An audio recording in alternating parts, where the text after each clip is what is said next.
I am Bruce Fortine, and I'm president of the Board of Trustees of College of the Canyons. Okay, well, it's great to have you here today. Thank you.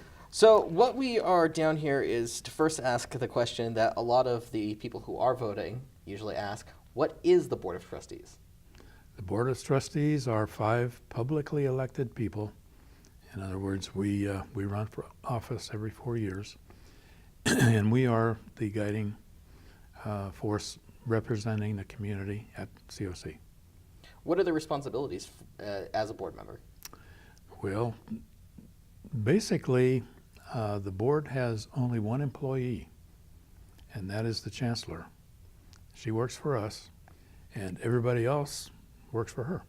What's the role of the chancellor then?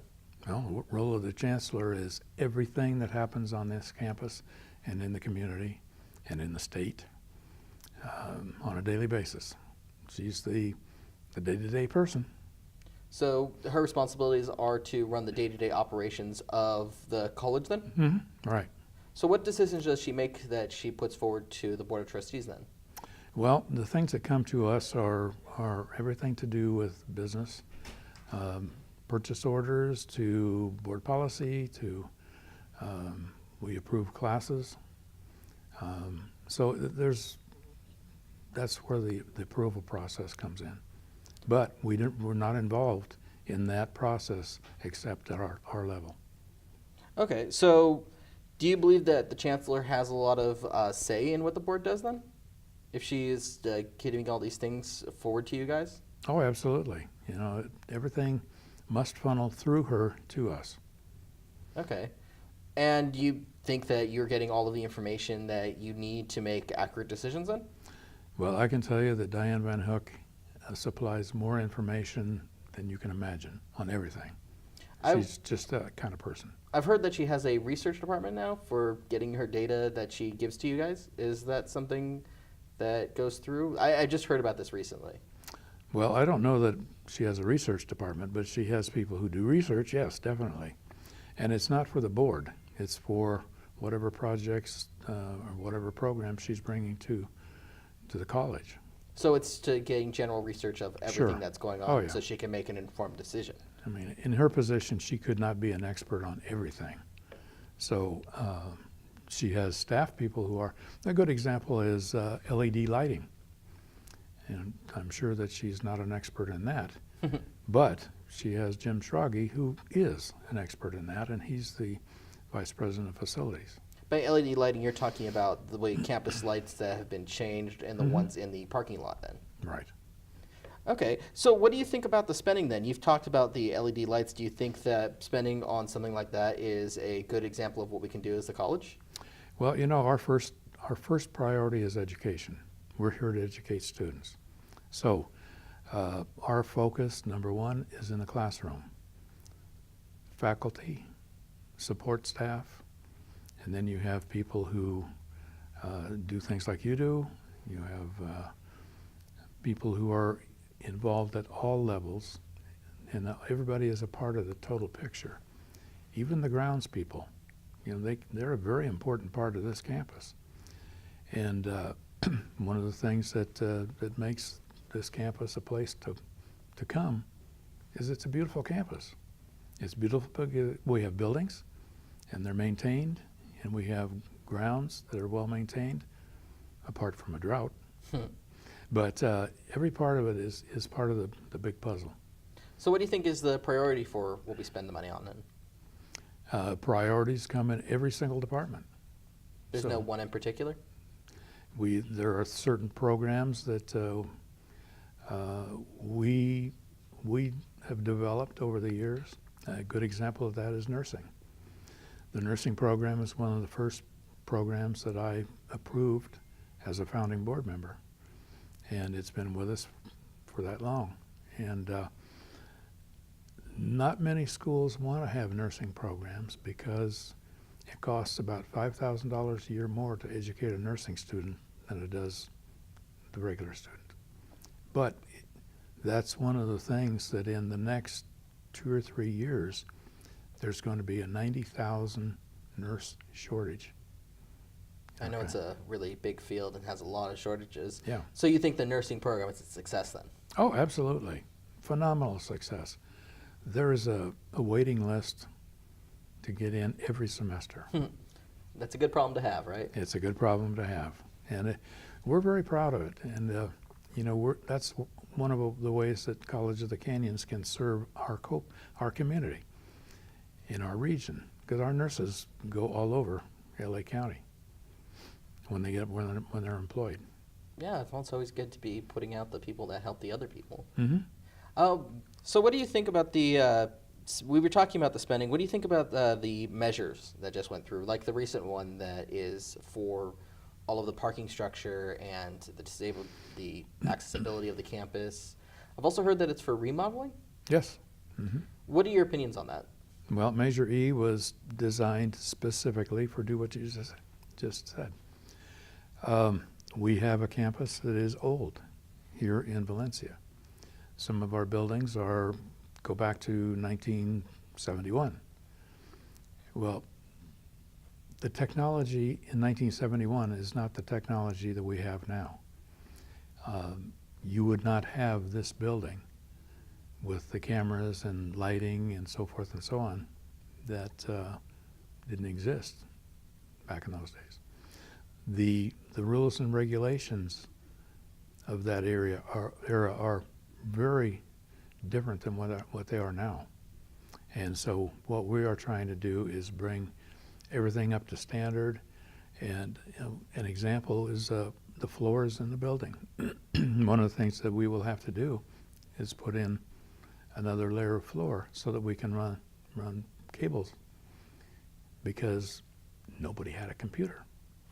No computers, and now everybody has a computer. So if you plug into the wall to charge your iPhone while you're in class, there's got to be electricity to do that. And there may be 1 or 2 plugs in the room. Well, we'll put in more plugs. It's just like an airline. They didn't design airline seats to handle the technology of today, but now they're making change. Yeah, So it's a continuing thing. The new buildings, part of Measure E will be to build Canyon Country into a permanent campus. Right now we have 1 permanent building, and we need a lot of permanent buildings, because the temporary buildings that we have now, they only last 10 to 12 years. I mean, they're prefab, and they're great for what we need them for, but we can't use them for 30, 40 years. So we have to build permanent buildings. So you think that the money for Measure E is going to be able to be spent responsibly by the Board of Trustees then? Absolutely, and we are not the ones that spend it. We are the ones that oversee it.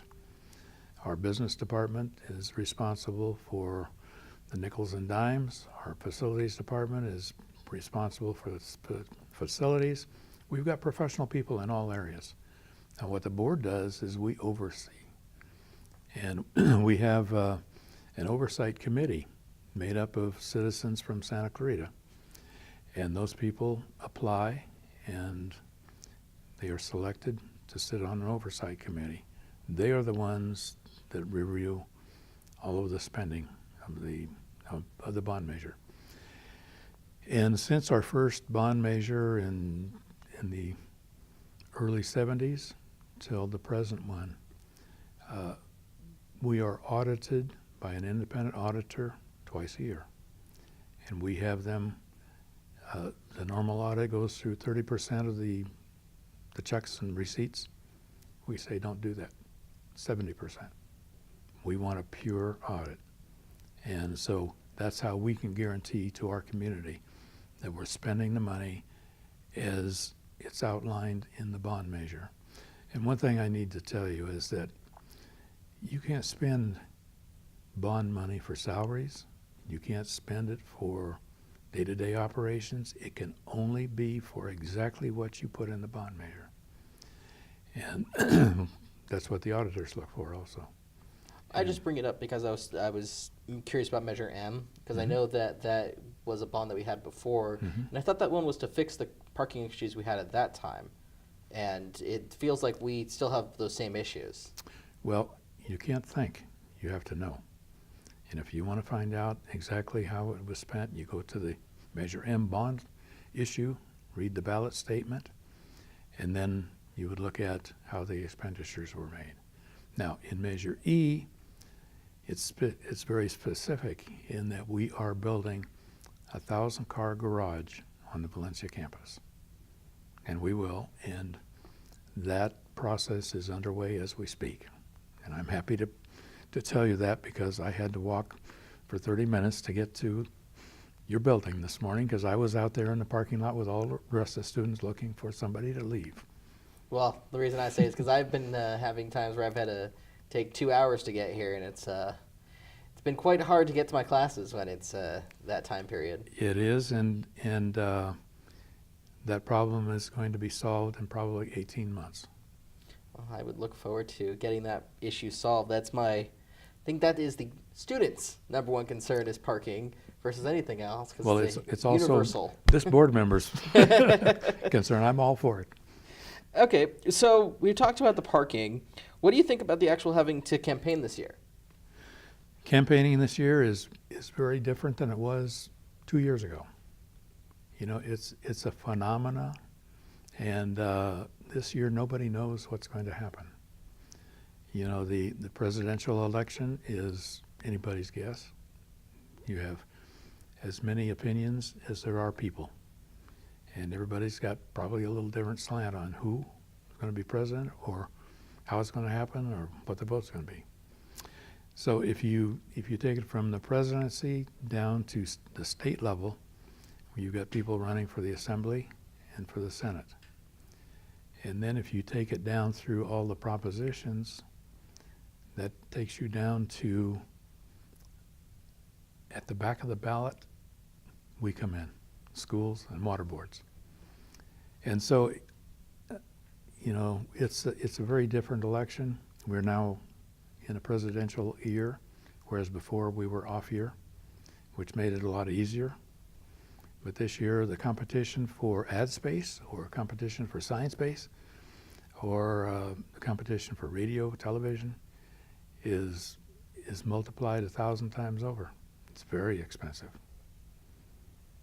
And the very expensive part is being eaten up by parties that the Democratic Party and the Republican Party that funnel millions of dollars into television, as an example.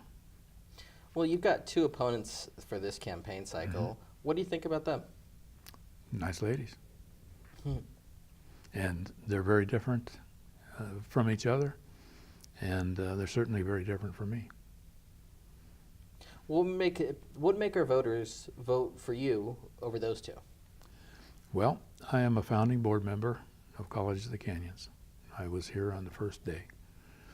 I hired one of 5 board members that hired the first president and set the foundation. We bought property, we built the buildings, and you know, it's been my honor to serve the community of Santa Clarita as a board member for many years.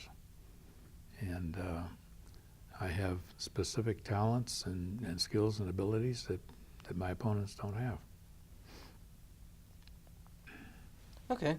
Well, no, I was just curious about it because I know it's one of the... You haven't had to run against many people for the seat before, and I know they've redone the district lines for this cycle. What do you think about that? Well, it was something that we had to do. You know, we had no choice. And there's a group of folks out there that advocate for what they were advocating for. And so we had to represent the district and protect the district against lawsuits, and we did so. Now, as part of what our settlement was, we had to do certain things that were required by the judge in court. So we have done every one of those things, and moving to the presidential year was part of that, and I don't know that anybody's really happy about it, but it's something we do, and we do agreeably. Well, I just asked because it's a, it's an issue, and Sure. it's something out there. But you mentioned before about like loss and stuff. I know that we've had issues with disabilities and the accommodations. I know we were talking about the measure and how it would remodel. Is it going to help those students who just have trouble getting around the campus? Absolutely. Remodeling is part of that process. And one of my opponents in a mailer said that there were 5,000 charges against us. Not true. And if you really look at the record, as I mentioned before, buildings that were built in 1970 were code at that time, but they're not now. So we have taken the initiative, and we're going to bring those buildings up to code. So we're doing everything that we possibly can, and I can tell you that student safety is prime, and student education is just as important as student safety, but the two go hand in hand. I bring it up because I was walking someone home to their car the other day, and I had to go up the ramp up to the parking lots at the top of the campus, and I noticed there's like stairs right at the end of the ramp. It seems impossible for a student with a wheelchair to even use the car. Well, we do everything according to code. Now, before we build a building, before we turn a blade of grass or a stick, all of our plans have to be approved by DSA, which is Department of State Architects.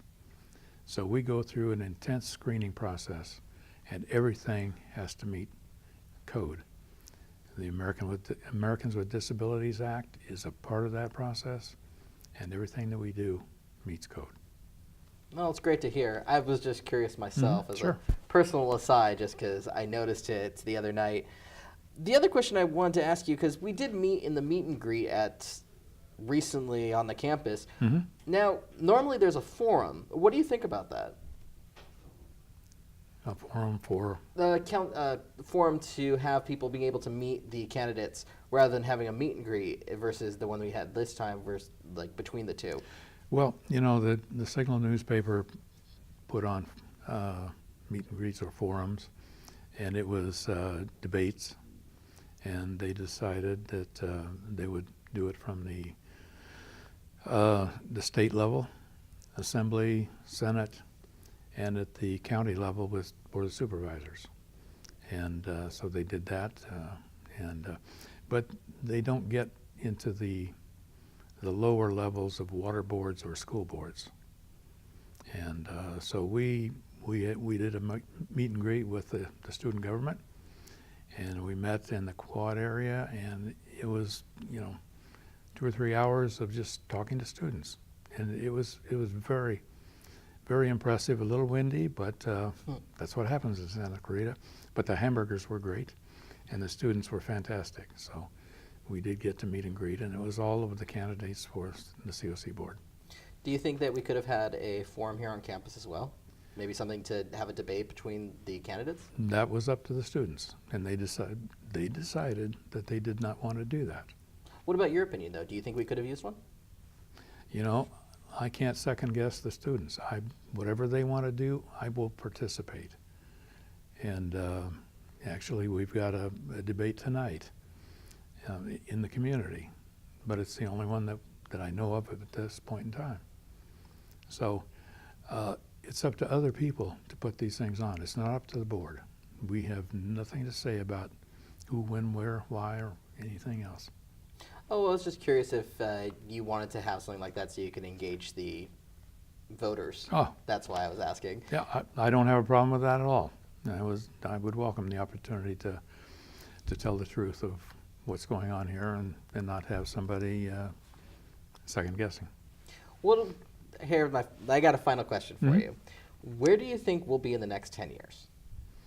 Well, the next 10 years is going to be incredible. Now, you as a student have no idea what's going to happen. Well, we probably won't be here in 10 years, but Well, you won't be here. You may be on the Board of Trustees. Who There you knows? With technology going the way it's going, with new ways of doing things, it's going to be an incredible light Star Trek, warp speed, and we have to be ready for that. And I can tell you that this college is every day preparing for that kind of thing. Several years ago, you didn't have a camera like that. But I went to the chief and said, we really need to get some equipment for the media in the department. And so here we are. We've got other programs that are coming on board. The 3D printer. We have a makerspace where you as a student, you can go in and you can make whatever you want to make. Somebody from the community can come in and design and make whatever they want to make. And 3D printers are now even printing cars. So Much bigger ones, though. much bigger, yeah. It's a bigger printer, definitely. I think it'd be a little bit too big for us. Yeah, at this point in time, yes. But there are so many things that are on the horizon. But what we do first is we have to build a parking garage. We have to build the Canyon Country campus. We have to modernize this facility. And we're modernizing to facilitate the future. And is there anything else you'd like to add? Well, it's been a pleasure meeting with you today and having this chat. I've said this often, that being involved with College of Canyons is the best work of my life. And that's absolutely true. Because I've been a board member, and I've also been a faculty member. I've been a staff member. I have a bachelor's degree from Pepperdine. I have my master's degree in higher education administration from Cal State Northridge. I even taught in the Graduate School of Education. So I have background on all sides of the table. And I taught here at COC. And it's been a wonderful experience, and we have to not move back. We have to move forward. And my opponents have said it's time for a change. Well, when you're at the top of your game, do you want to change and go back? I don't think so. There's a lot of work that we as a board still have to do. And we want to continue to do it. Thank you so much. No, thank you. It's wonderful meeting you again. My pleasure.